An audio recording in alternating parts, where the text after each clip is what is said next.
সূরা আল কাফিরুন। বিসমিল্লাহির রহমানির রহিম। রহমান রহিম আল্লাহ তাআলার নামে। কুল ইয়া আইয়ুহাল কাফিরুন। হে মুহাম্মদ সাল্লাল্লাহু আলাইহি ওয়াসাল্লাম, তুমি বলে দাও, হে কাফিররা, লা আ'বুদু মা তা'বুদুন। আমি তাদের ইবাদত করি না যাদের ইবাদত তোমরা করো। ওয়ালা আনতুম আবিদুনা মা আ'বুদ। না তোমরা তার ইবাদত করো যার ইবাদত আমি করি। ওয়ালা আনা আবিদুম মা আবাদতুম।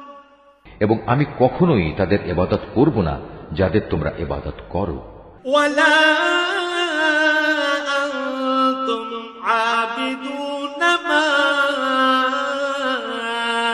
আ'বুদ। না তোমরা কখনো তার ইবাদত করবে যার ইবাদত আমি করি। এ দিনের মধ্যে কোনো মিশ্রণ সম্ভব নয়। লাকুম দীনুকুম ওয়ালিয়া দীন। অতএব তোমাদের পথ তোমাদের জন্য, আর আমার পথ আমার জন্য।